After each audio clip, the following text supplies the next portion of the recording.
invite Mr. B. Mohammad Jabarullah and Sandeep Saxena, Research Scholar, Computer Applications, ISTM University, to present their paper on the topic Hybrid Approach of Face Recognition.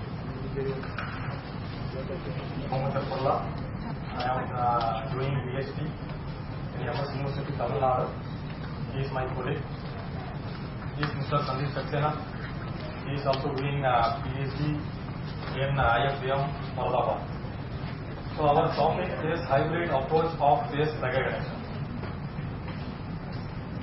So first we will look into the outline of the system. So here we are having 3 stages. In the first stage, image acquisition and enhancement. The second stage, feature extraction, and the third stage, recognition. So this is the overall system diagram of our proposed method. Here we are having input image. So here we have used input image from the correct database. And the next stage is noise and garbage removal. So this is the very important in the pre-processing stage.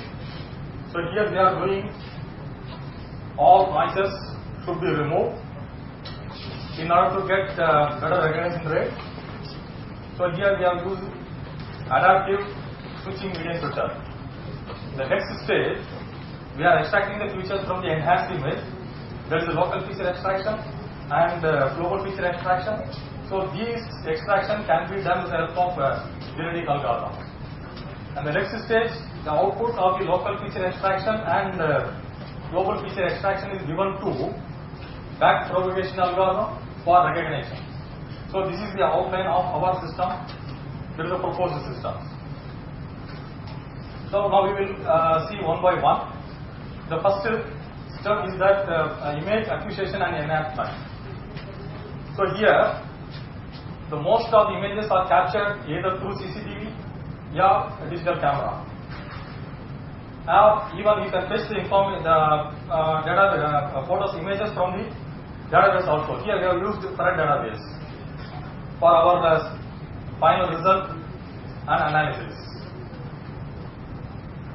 So in the case of image enhancement, initially the images are corrupted by different noises. The most important noises are impulse noise, the second one is spectral noise, and the third one is Gaussian noise. As we know, the images are captured by the CCTV and the digital cameras. Most of the images are corrupted by impulse noise. So that we have taken the impulse noise and we have taken the images from the correct database. We have injected some noises for our better learning and recognition rate. So now, in the case of feature extraction, we have used the hybrid approach, that is the global feature extraction and then local feature extraction. So with the help of genetic algorithm, we are extracting these two. So why we have chosen the genetic algorithms? So here genetic algorithms, as we all know the concept of genetic algorithms. Here this is the best search and optimizing method is based on the Darwin's principle of natural selection.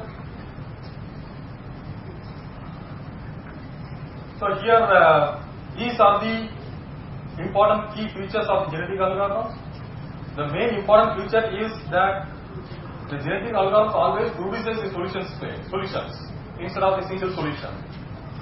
And the next one is that the genetic algorithms works on the coding of parameters set instead of parameters themselves. So these are the important key features of the genetic algorithms. Now this is the genetic algorithm, how it works based on our proposed method. Here what we have used is, we have framed a genetic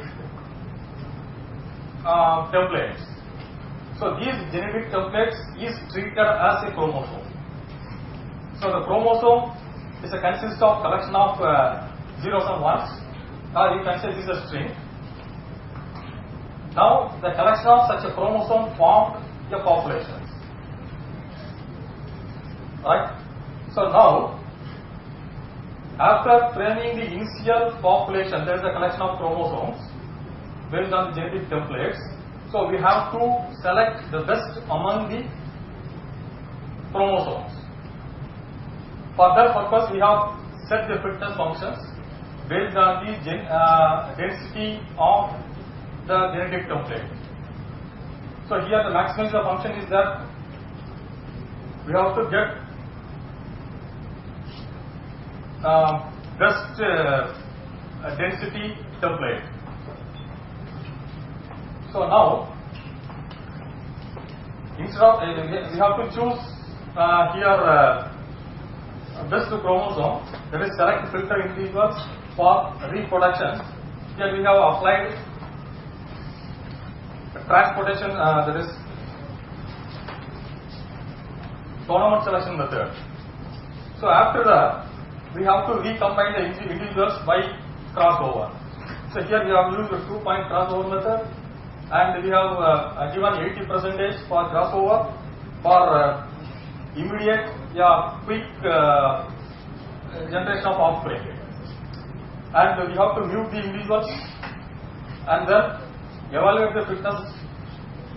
Now based on these set of operations, so we have generated the new populations. So we have to repeat these set of steps until the required conditions met. Here our required condition is that based on our algorithm.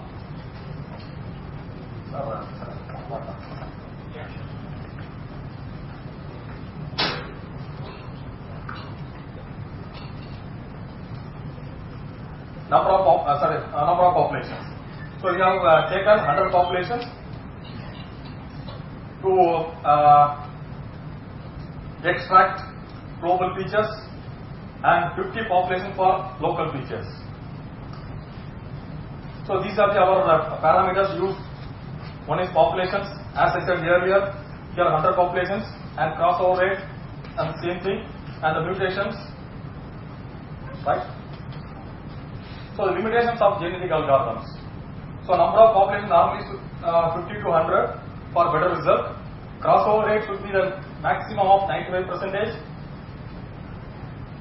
Mutation rate should be 0.5 to 1%. So we have chosen 1%. So method of selection should be appropriate. Here the best method, we have chosen a tournament selection, and the fitness should be accurate. And the preserving relative order. So this is a very important aspect. We have deal with these limitations. So here, while taking the crossover operations, in the new offspring, there may be the possibility of duplication of genes.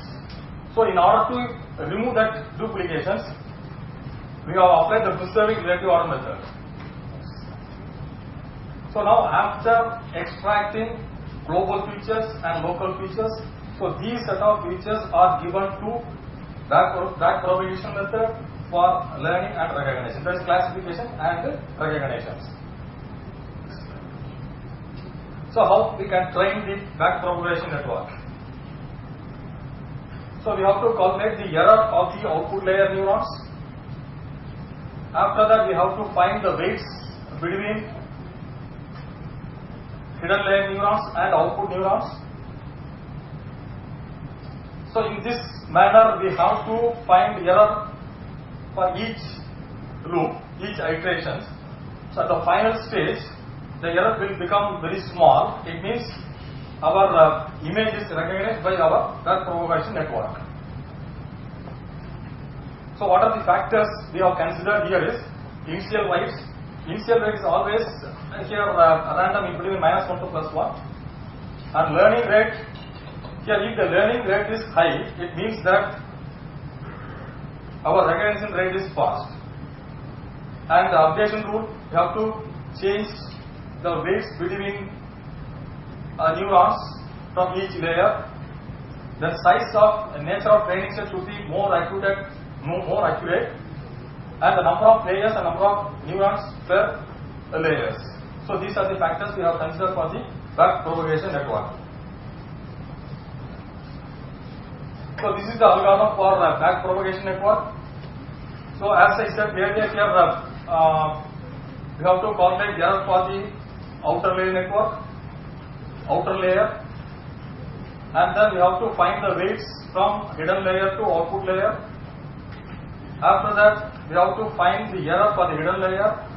So in order to find the hidden layer errors, we have to use errors for output layer neurons.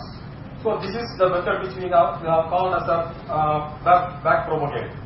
So this process is repeated until the error becomes small. So if error is acceptable quantity, here we are used as a 0.001. So then the input feature is recognized by our systems. So and here we have used the database. One slide is missing here. So based on the database, current database, so we have taken 150 images and we have considered 3 different illumination categories. So here dark light conditions and bright light conditions and normal light conditions. So in each cases we have taken 50 images each. So accordingly our method. So our method is a combination of global feature extraction and local feature extractions. Gives a better result when you compare with only face-based method or local feature extraction method. So our method produces 93% in the recognition rate. So that's all about the brief idea about our proposed method. So if you give any suggestion instead of postings, we will improve.